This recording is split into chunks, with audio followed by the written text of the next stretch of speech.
अपने जीवन की तुलना किसी के साथ नहीं करनी चाहिए। सूर्य और चंद्रमा के बीच कोई तुलना नहीं है। जब जिसका वक्त आता है वह चमकता है। ऊंचाई पर वो पहुंचते हैं जो प्रतिशोध के बजाय परिवर्तन की सोच रखते हैं। जिंदगी छोटी नहीं होती है साहब, लोग जीना ही देरी से शुरू करते हैं। जब तक रास्ते समझ में आते हैं तब तक लौटने का वक्त हो जाता है। बस यही जिंदगी है। परमात्मा सभी को एक ही मिट्टी से बनाता है। बस फर्क इतना है कि कोई बाहर से खूबसूरत होता है तो कोई भीतर से। गलत आरोपों को लेकर के चिंता मत रो यार, बल्कि उसका सामना करो। याद रखना, समय का ग्रहण तो चांद और सूर्य को भी झेलना पड़ता है। किसी को तुम दिल से चाहो और वो तुम्हारी कदर ना करे तो ये उनकी बदनसीबी है साहब, तुम्हारी नहीं। जन्म होने पर बंटने वाली मिठाइयों से शुरू हुआ जिंदगी का यह खेल सरदा की खीर पर आकर खत्म हो जाता है। यही जीवन की मिठास है। और सबसे बड़ी दुर्भाग्य की बात है साहब कि बंदा इन दोनों मौकों पर ये दोनों चीज नहीं खा पाता है। गरीबों में अच्छा वक्त आने की उम्मीद रहती है, लेकिन अमीरों की सदा बुरा वक्त आने पर खौफ रहता है। भरोसा तो अपनी सांसों का भी नहीं है साहब, और हम इंसान पर करते हैं। बेटे भी पराये होते हैं साहब। उठकर पानी तक ना पीने वाला अब अपना कपड़ा खुद धो लेता है। कल तक जो घर के लाडले थे आज वो अकेले में रो लेता है। बाप के डांटने पर माँ से शिकायत करने वाले अब जमाने के 100 नखरे सह लेता है। सिर्फ बेटियां ही नहीं, बेटे भी पराये होते हैं साहब। खाने से 100 नखरे करने वाले अब खुद पका के कच्चा पक्का खा लेता है। बहन की छोटी छोटी बातों पर तंग करने वाला अब बहन को याद करके रो लेता है।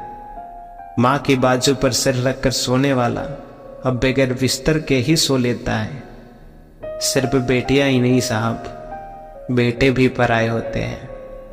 जिंदगी कितनी व्यस्त हो गई है ना कि अपने आप के लिए वक्त नहीं है। हर खुशी है लोगों के दामन में, पर एक हंसी के लिए वक्त नहीं है। दिन रात दौड़ती दुनिया में जिंदगी के लिए वक्त नहीं है। माँ की लोरी का एहसास तो है, पर माँ को माँ कहने का वक्त नहीं है। सारे रिश्ते को हम मार चुके, अब उन्हें दफनाने का वक्त नहीं है। सारे नाम मोबाइल में तो है, पर दोस्ती के लिए वक्त नहीं है। गैरों की क्या बात करें यार, जब अपनों के लिए ही वक्त नहीं है। आंखों में है नींद बड़ी, पर सोने के लिए वक्त नहीं है। दिल है गमों से भरा हुआ, पर रोने के लिए वक्त नहीं है। पैसों की दौड़ में ऐसे दौड़े कि थकने के लिए वक्त नहीं है। पराए एहसासों की क्या कद्र करें जब अपने सपनों के लिए वक्त नहीं है। दिल में बहुत बातें हैं बताने के लिए, लेकिन बताने के लिए यार वो वक्त नहीं है। किसी के द्वारा लूटा जाना या किसी के अन्याय का शिकार होना अपने आप में इतना कष्टदायक नहीं होता है जितना कि उसे मन में बार बार लाकर अंदर ही अंदर चलते रहना। कर्ज लेना बुरी बात नहीं है साहब, लेकिन कर्ज के पैसों से अय्यासी करना बहुत बुरी बात है। क्योंकि कर्ज के कारण चिंता, चिंता के कारण रोग, इस तरह के पूरा जीवन नष्ट हो जाता है। धन की बचत जरूर करना चाहिए, किंतु स्वावस्था को खोकर धन की बचत करना और नुकसान करता है। आपके द्वारा बचत सारा धन बीमारियों के इलाज में खर्च हो जाता है, चूंकि स्वावस्था ही धन है। समय के अनुसार आपको काम करना चाहिए। जो व्यक्ति बदलते समय के साथ नहीं बदलते हैं, उन्हें समय पीछे छोड़कर आगे निकल जाता है।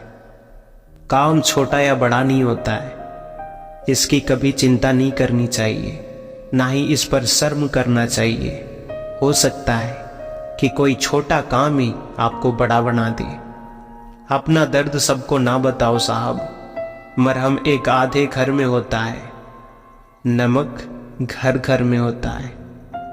कुछ नहीं मिलता दुनिया में मेहनत के बगैर। मेरा अपना साया भी मुझे धूप में आने के बाद मिला। आईना कब किसको सच बता पाया है। जब देखा दायां तो बायां ही नजर आया है। ये ना पूछना जिंदगी खुशी कब देती है, क्योंकि शिकायतें तो उन्हें भी है जिन्हें जिंदगी सब देती है। वहम था कि सारा बाग अपना है, तूफान के बाद पता चला सूखे पत्तों पर भी हक हवा का था। बंद कर दिया सांपों को सपेरे ने, यह कहकर अब इंसान ही इंसान को डसने का काम आएगा। आत्महत्या कर ली गिरगिट ने, सुसाइड नोट छोड़ गया। अब इंसान से ज्यादा मैं रंग नहीं बदल सकता। गिद्ध भी कहीं चले गए, लगता है उन्हें देख लिया कि इंसान हमसे अच्छा नोचता है। कुत्ते कोमा में चले गए, ये देखकर क्या मस्त तलवे चाटता है इंसान। कोई टोपी तो कोई अपनी पगड़ी बेच देता है। मिले अगर भाव अच्छा, जज भी कुर्सी बेच देता है। जला दी जाती है ससुराल में अक्सर वही बेटी जिसकी खातिर बाप किडनी बेच देता है। यह कलयुग है ना साहब, कोई भी चीज नामुमकिन नहीं है। इसमें कली फूल फल पेड़ पौधे सब माली बेच देता है। धन से बेशक गरीब रहो, पर दिल से रहना धनवान। अक्सर झोपड़ी पे लिखा होता है स्वागतम, और महल में लिखा होता है कुत्तों से सावधान।